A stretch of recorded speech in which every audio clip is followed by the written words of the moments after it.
আমরা প্রতিদিন যে অনুভূতি লাভ করছি, এই অনুভূতিটা কোত্থেকে আসে, কিভাবে আসে, তার সম্পর্কে আমাদের সঠিক ধারণা নেই। ধারণা না থাকার কারণে আমরা এই যে প্রাকৃত মণ্ডলের যা কিছু দেখছি, এটাকেই সবচেয়ে বৃহৎ এবং সবচেয়ে মহৎ, সবচেয়ে গুরুত্বপূর্ণ ভাবছি। এই ভাবনাটাতে আমাদের যে ভুল রয়েছে, এটা আমরা বুঝে উঠতে পারছি না। কারণ জগতে যা রয়েছে সবই কিন্তু ভৌগিক পদার্থ, ভৌগিক বস্তু। তাহলে ভোগ্য বস্তুতে আমরা আংশিক বা ক্ষুদ্র এক লাভ করতে পারি, ক্ষুদ্র এক বস্তু লাভ করতে পারি, ক্ষুদ্র এক অনুভূতি লাভ করতে পারি। এই ক্ষুদ্র অনুভূতিটাকেই আমরা ভেবে ফেলছি বোধহয় সামগ্রিক অনুভূতি। এখানেই আমাদের যত ভুল রয়েছে। তাহলে আমরা প্রাকৃতমণ্ডলে যা পাচ্ছি ভোগ্যবস্তু, ভোগ্যবস্তু যদি আমরা সঠিক পরিচিতি লাভ করতে পারি, তখনই আমরা খুঁজে পাব ভোগ্যবস্তুর যে সার অংশ, সেটা কোত্থেকে আসছে এবং কিভাবে আসে, কার দ্বারা আসে, তার সম্পর্কে আমরা সঠিক ধারণা করতে পারবো। তাহলে অনুভূতি আসতে গেলে সেখানে যে আরও দুটো জিনিসের প্রয়োজন রয়েছে, ভোক্তা এবং নিয়ন্তা, সেই সম্পর্কে আমাদের ধারণা সঠিক নেই, আমাদের অস্পষ্ট ধারণা রয়েছে, যার জন্য আমরা এই জাগতিক বস্তুর মধ্যেই সমগ্র কিছুকে অনুভব করার চেষ্টা করে চলেছি।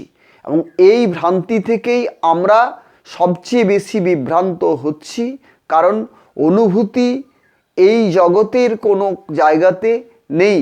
অনুভূতির উৎস সম্পর্কে আমাদের সঠিক ধারণা আসেনি।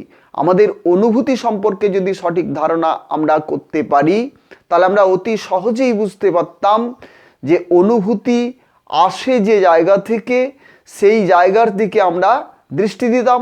আমরা যদি সেইখানে দৃষ্টি দিতাম, তাহলে বুঝতে পারতাম যে সমস্ত ক্ষেত্রে আমাদের কত ভুল রয়েছে এবং আমরা কিভাবে এই বিপন্নতা বাড়িয়ে চলেছি প্রতিদিন, প্রতি মুহূর্তে।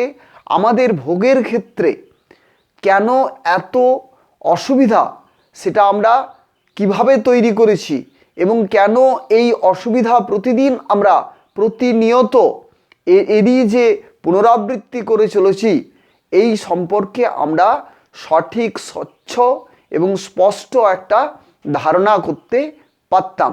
কিন্তু এখন সেই ধারণা করা সম্ভব হচ্ছে না। কেন?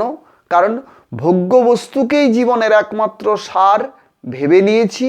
আর সারকে যদি মানুষ অসার ভাবে এবং অসারকে সার ভাবে, তখনই তার ভাবনা ভুলের জন্য সে তার কোনো কিছুই ঠিক করতে পারছে না।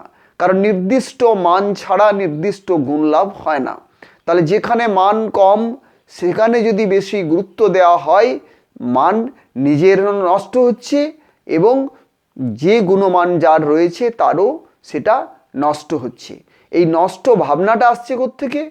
মানুষের মস্তিষ্ক থেকে। এই মস্তিষ্কে কেন এই ভাবনা আসছে? মস্তিষ্কে এই ভাবনা আসছে তার কারণ হচ্ছে তার ভুল শিক্ষা। তাহলে ভুল শিক্ষার কারণেই মানুষ অসারকে সার বুঝছে, সারকে ধারণাই করতে পারছে না। তাহলে যতক্ষণ না আমরা সারকে লক্ষ্য করতে পারি, সারকে বুঝতে পারি, ততক্ষণ পর্যন্ত আমাদের অনুভূতি কখনোই সঠিক হবে না। তাহলে গুণকে আমরা যতক্ষণ না বোঝার চেষ্টা করি, ততক্ষণ পর্যন্ত গুণের যে আকর্ষণ, গুণের যে অনুভূতি এবং গুণের যে ব্যাপক যে সম্পর্ক রয়েছে আমাদের গুণের সঙ্গে, তার ধারণা আমরা করতে পারবো না। আর আমরা এই ধারণা কখনোই শুনে হতে পারে না। এই ধারণা করতে গেলে আমাদেরকে নির্দিষ্ট যে ব্যবস্থা রয়েছে, সেই ব্যবস্থার মধ্য দিয়ে যেতে হয় এবং সেই ব্যবস্থা আমাদের কি করতে হবে? অনুসরণ করতে হবে। আমরা যদি সেই ব্যবস্থা অনুসরণ করি, তাহলে সহজেই আমরা গুণকে উপলব্ধি করতে পারবো। আর যতক্ষণ না আমরা এই গুণকে উপলব্ধি করতে পারছি, ততক্ষণ পর্যন্ত আমাদের অনুভূতি সঠিক হবে না। আমাদেরকে অনুমান করেই চলতে হবে, শুনেই চলতে হবে, আন্দাজেই চলতে হবে। আন্দাজে চলার ফল প্রতি মুহূর্তে দেখা যাচ্ছে যন্ত্রণা, কষ্ট, দুঃখ। শুনে শুনে চলার ফল দেখা যাচ্ছে যন্ত্রণা, দুঃখ, কষ্ট। আমরা যদি নিজে সঠিক বিদ্যা লাভ করতে পারি তাহলে আমরা বুঝতে পারবো সঠিক অনুভূতি কোথায় রয়েছে, কিভাবে রয়েছে, এবং এই সঠিক অনুভূতি অতি সহজে কিভাবে আসে সেটাও তখন আমরা উপলব্ধি করতে পারবো। কিন্তু যতক্ষণ না পর্যন্ত উপযুক্ত শিক্ষা পাই, উপযুক্ত সহযোগিতা পাই, উপযুক্ত পথনির্দেশ পাই, ততক্ষণ পর্যন্ত আমাদের পক্ষে কখনোই সঠিক অনুভূতি লাভ করা সম্ভব নয়। বই পড়ে সঠিক অনুভূতি হয় না, কারো কোনো বক্তব্য শুনে সঠিক অনুভূতি হয় না। সঠিক অনুভূতি লাভের নির্দিষ্ট পথ, নির্দিষ্ট উপায়, নির্দিষ্ট ব্যবস্থা রয়েছে। এই ব্যবস্থা আমাদেরকে বুঝে নিতে হয়। আমরা যদি এটা বুঝে নিই তাহলে আর আমাদের অসুবিধা থাকবে না।